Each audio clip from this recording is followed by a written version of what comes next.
సామలకుట మండలం పనసపాడు గ్రామంలో నిర్వహించిన పెన్షన్ల పంపిణీ కార్యక్రమంలో పెద్దాపురం ఎమ్మెల్యే నిమ్మకాయల చినరాజప్ప, జనసేన జిల్లా అధ్యక్షులు తుమ్మల రామస్వామి బాబు, బీజేపీ పెద్దాపురం ఇన్ఛార్జ్ విత్తనాల వెంకటరమణలో పాల్గొని తమ చేతుల మీదుగా లబ్ధిదారులకు పెన్షన్లను పంపిణీ చేశారు. ఈ సందర్భంగా జరిగిన సభలో వారు ప్రసంగించారు.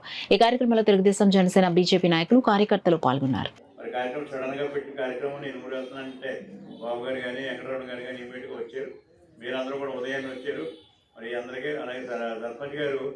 మరి ఆయన ఎప్పుడు కూడా కష్టపడి ఏదో చెయ్యాలి మా ఊరికని మమ్మల్ని అందరం కూడా చాలా ఇబ్బంది పడతారు. వచ్చి ఆ పని చేయండి, ఈ పని చేయండి అని చెప్పి ఆయన తప్పనితో ఉండడం కనుక మనం కూడా ఎంకరేజ్ చేసి పని చేయడానికి మేము కూడా సిద్ధంగా ఉన్నాం.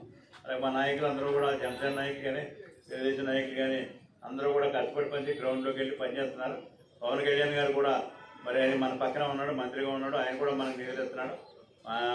ఈ నిధులన్నీ కూడా మరి పవన్ కళ్యాణ్ ద్వారా మనకు వచ్చిన నిధులన్నీ ఇంకా నిధులు ఇస్తాడు. ఆయన మనం ఏది కావాలో చేయడానికి ఇబ్బంది లేదు. పవన్ కళ్యాణ్ గారు కూడా ఇవాళ గవర్నమెంట్ ఉండటం సంతోషంగా భావిస్తూ ఇవాళ మనకి మన ప్రాంతాన్ని అభివృద్ధికి అనేక రకాలుగా మనం ముందుకు వెళ్ళడానికి అన్ని రంగాల్లోనూ కూడా చంద్రబాబు నాయుడు కానీ, పవన్ కళ్యాణ్ కానీ చూస్తారు. అలాగే బీజేపీ విత్తనాలు వెంకటేశ్వరరావు గారు కానీ, వెంకటరమణ గారు కానీ, అలాగే బాబు గారు కూడా ఇక్కడ లోకంలో ఇస్తున్నారు. అలాగే కేంద్రం నుంచి నరేంద్ర మోడీ గారు కూడా ఎన్ఆర్ఐ చేసి మనకి రిలీజ్ చేసేటప్పుడే అందుకే ఇవాళ రోడ్లు వచ్చినాయి. మనకి ఇవాళ ఏది కావుతుంది, ఇవాళ పోలవరం ప్రాజెక్టు డబ్బులు ఇచ్చాడు.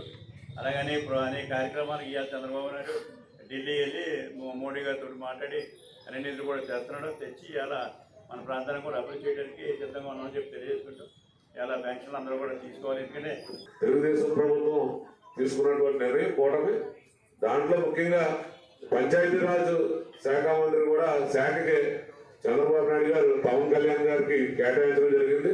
పవన్ కళ్యాణ్ గారు కూడా ఈ పంచాయతీలకే పరిపాలన రావాలి, గాంధీజీ గారి కన్నా కళలు నెరవేరాలి, పల్లెటూరులే పట్టుకోవాలనేటువంటి విధానంతో ఆయన ఖచ్చితంగా పంచాయతీల మీద కూడా దృష్టి పెట్టి రాబోయే రోజుల్లో మరి మంచి గ్రాంట్లు ఇచ్చి గ్రామాలను కూడా అభివృద్ధి చేస్తారని రాజప్ప గారు నిరంతరం ఇప్పుడు షిరిడి ప్రయాణం ఉన్న ఆయన ఎక్కడ పట్టు వదలకుండా ఏదో ఎక్కేసాం కదా, మనకెందులో పని, మన పని మనం చూసుకుందాం అనేటువంటి నాయకులు చాలా మంది వస్తూ ఉన్నారు.